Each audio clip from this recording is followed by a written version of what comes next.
boa tarde. Eu gostaria de assim, agradecer a possibilidade de estar aqui.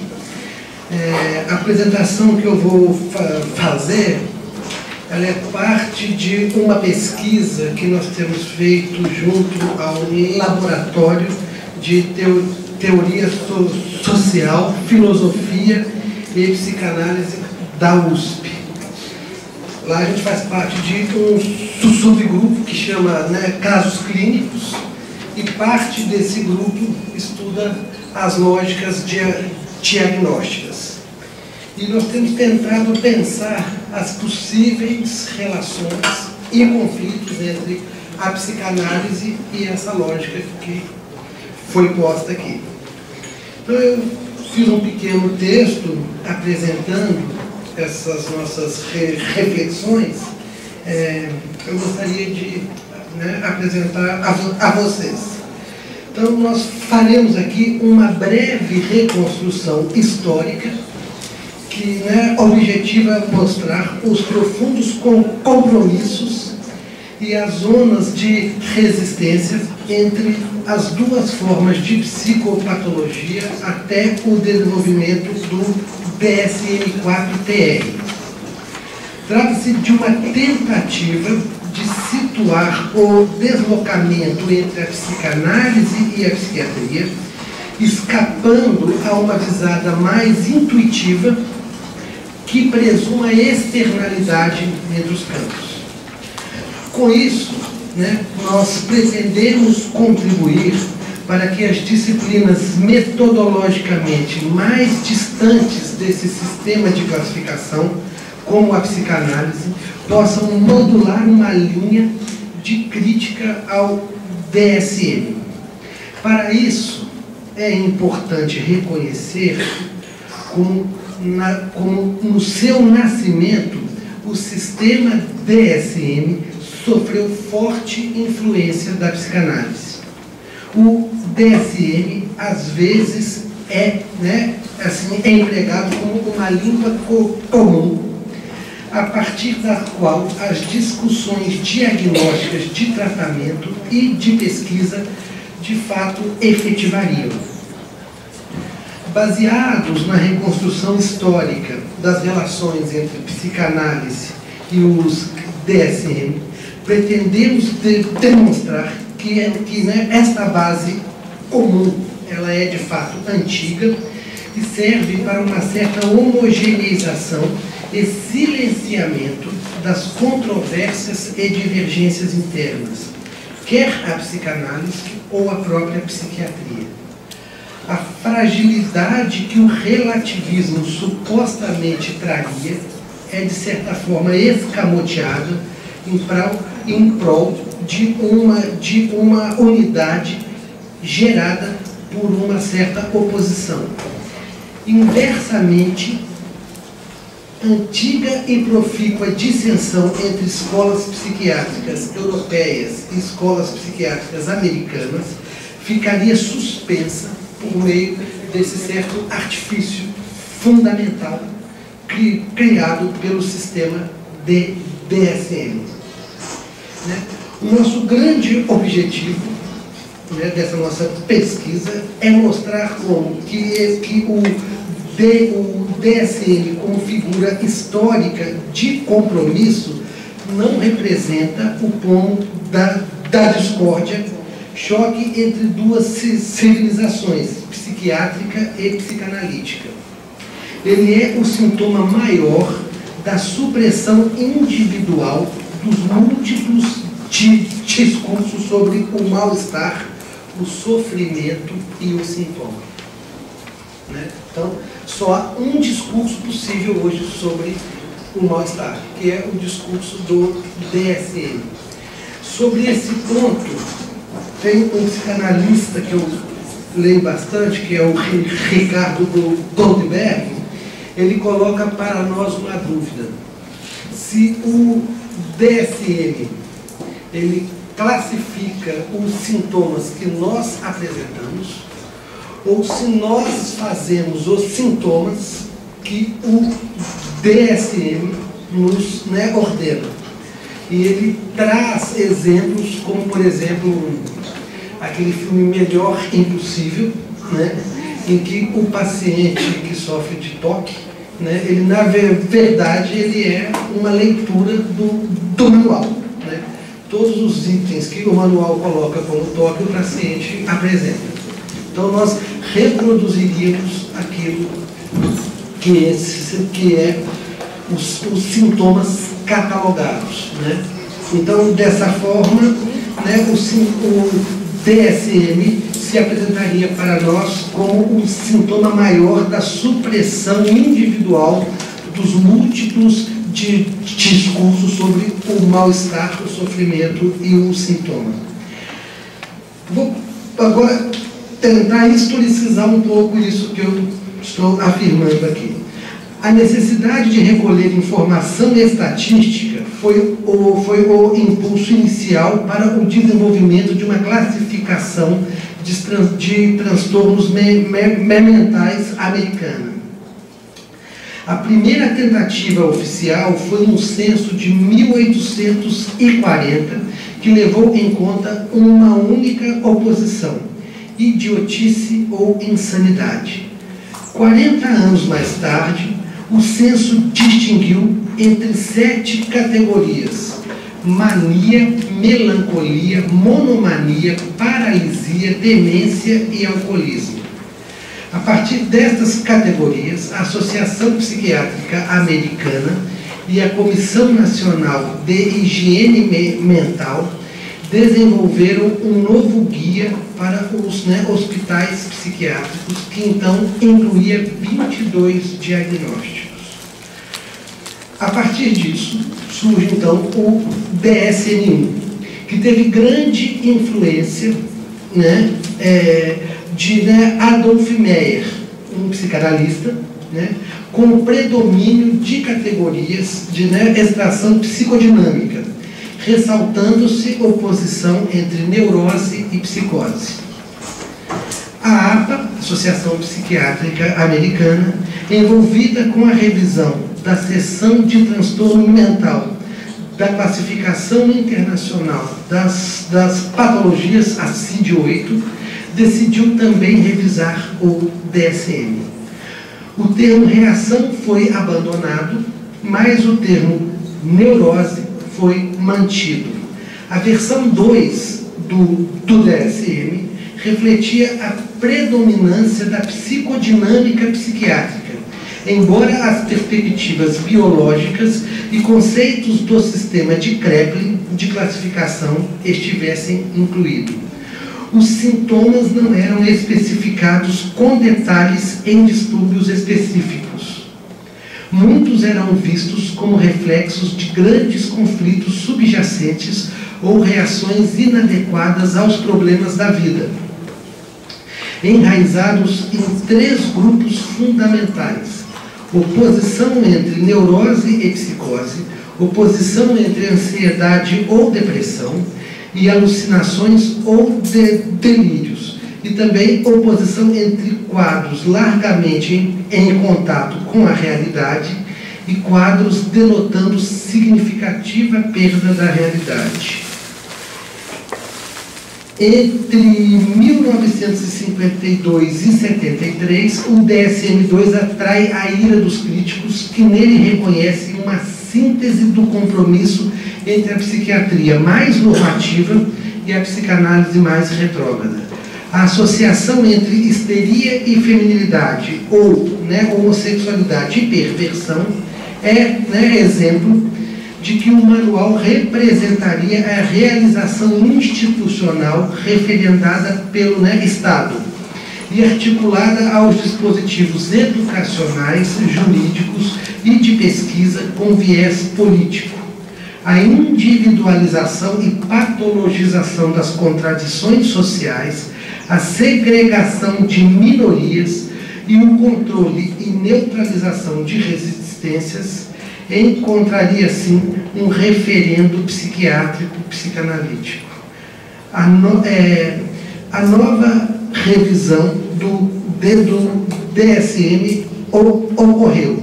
3 objetivos se destacam: melhorar a uniformidade e a validade do diagnóstico, padronizar práticas de diagnóstico nos Estados Unidos e outros países e facilitar o processo de regulamentação farmacêutica. Introduziram-se categorias-chave chamadas de desordem, substituindo as noções estruturais. Os pontos de vista psicodinâmicos e fisiológicos desapareceram e deram, então, chances para surgir uma forma regulamentar de diagnóstico. O sistema ajusta-se às considerações sobre a população de pacientes, valorizando a prevalência e uma certa epidemiologia. Dessa forma surge, então, o DSM-3. Né?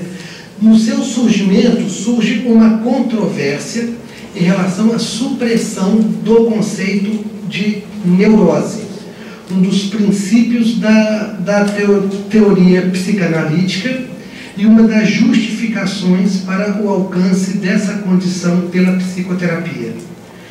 Para os reformadores que participaram do DSM-3, essa noção tornara-se vaga e não científica.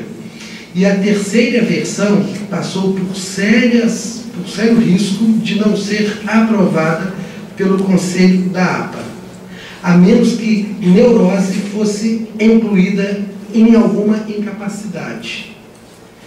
Um compromisso político de reutilização do termo foi assumido e, inserindo entre parênteses, em alguns casos, após o termo de desordem, a palavra neurose.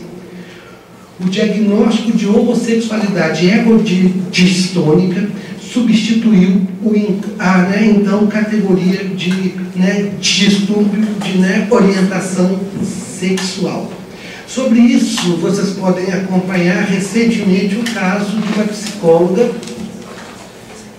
carioca que foi julgada pelo Conselho Federal de Psicologia, não sei se vocês acompanharam esse caso, que ela afirmava curar homossexualidades. Né? E ela baseia a defesa dela nos princípios do DSM-3. Ela fala, eu não tenho preconceito contra homossexuais. É que tem alguns que essa homossexualidade ela é egodistônica. O sujeito se sente incomodado pelo sintoma que tem. E ela baseia toda a defesa dela, né, nesses pressupostos aqui. Mário Eduardo Costa Pereira, né, nos diz que a partir do DSM-3, os diagnósticos seriam considerados como instrumentos convencionais, dispensando qualquer referência ontológica. A única exigência seria a concordância no plano descritivo, que eles chamam de medicina baseadas em evidências. O DSM-3 admite pela última vez o emprego da neurose como categoria clínica. Os contextos e variantes sociais são reduzidos a síndromes culturais específicas ou distribuídos por um entendimento bastante limitado do campo social na determinação, expressão e caracterização dos transtornos mentais. Listando 297 desordens, em 1994, o DSM-4 foi publicado. Né? Um comitê de 27 pessoas, né, foi responsável por essa obra, incluindo 4 psicólogos. A grande mudança foi a inclusão de um critério de significância clínica para quase metade de todas as categorias que possuíam sintomas e causavam sofrimento clinicamente significativo ou prejuízo no funcionamento social ou ocupacional ou em outras áreas importantes de funcionamento. Em 2000, o DSM-4 foi revisado.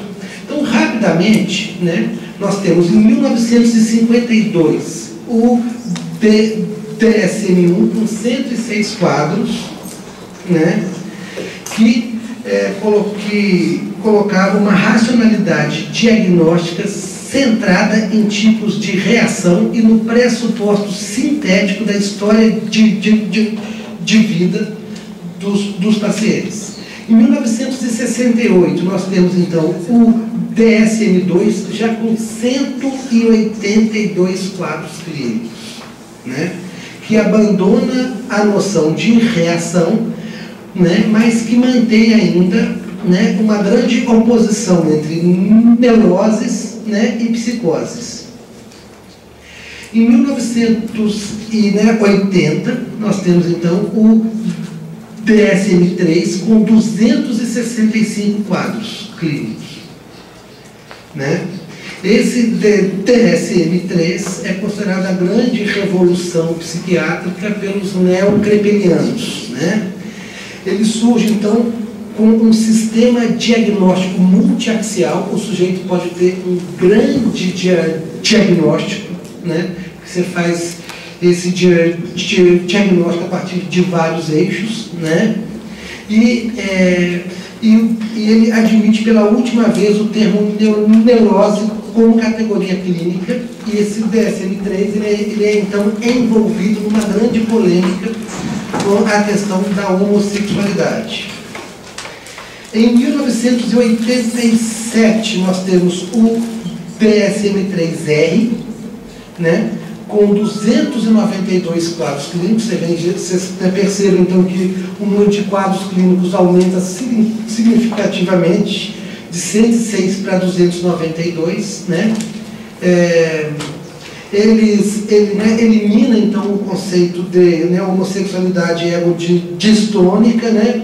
E eles colocam então que os diagnósticos são considerados sistemas convencionais, confiáveis, sem qualquer referência ontológica, né? Em 1994, nós temos o lançamento do DSM-4 com 297 quadros com psiquiátricos, né? No DSM-4 há então a exclusão definitiva de qualquer psicodinamismo da etiologia conversiva e substitui esse enfoque pelo neo-organicismo, né? E em 2000 nós temos então o DSM-4-TR, que tem 318 classificações diagnósticas. São 297 classificações que eles mantêm do DSM-4, mais 21 classificações presentes no apêndice B, como, né, estudos adicionais para significância clínica. Nós acreditamos que essas 21 estejam já colocadas na, né, versão 5. Né? O DSM-4 valoriza, né, as comorbidades e os cruzamentos entre eixos diagnósticos. Para finalizar minha apresentação, que já está um tanto longa, né, o que eu gostaria então de, né, focar é que nos 20 anos que separam o DSM-3 do 4, rompeu-se a tradição em vigor desde Pinel, em que a caracterização das formas de sofrimento, alienação ou patologia fazia-se acompanhar de fundamentação ou da crítica filosófica. Rompeu-se não só o casamento entre psiquiatria e psicanálise, celebrado sobre os auspícios de figura de compromisso como a psiquiatria psicodinâmica, por exemplo, Henry, né? Mas também certa maneira de fundamentar e fazer psicopatologia. Ou seja, ao invés de progredir pela ambiguação de línguas concorrentes, recorreu-se à unidade desambiguadora da norma.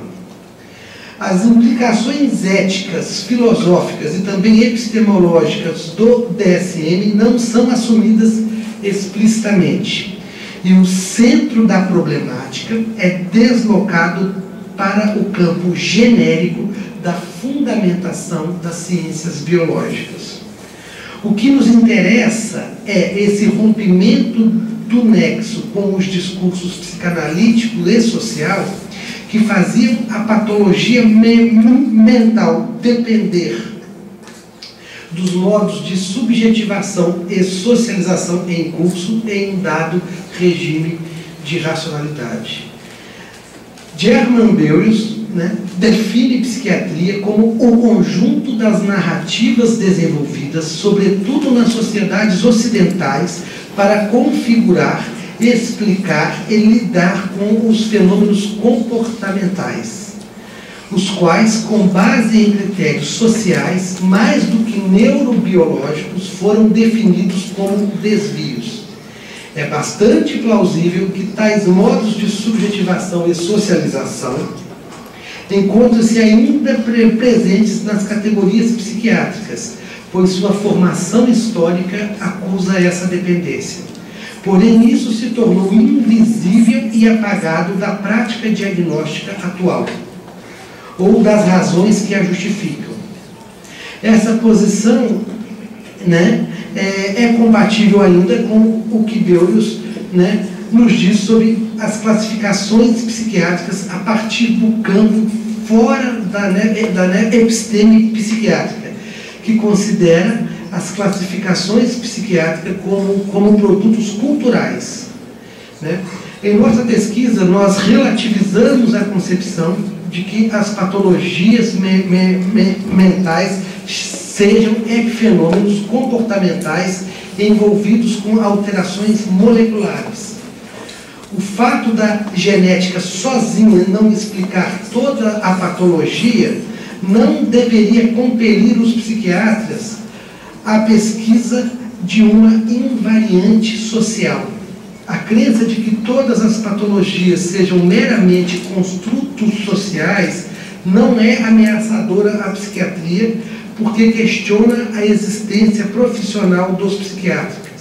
Ela é ameaçadora por não oferecer a estabilidade requerida para criar um sistema preditivo, que é uma expectativa inerente à medicina.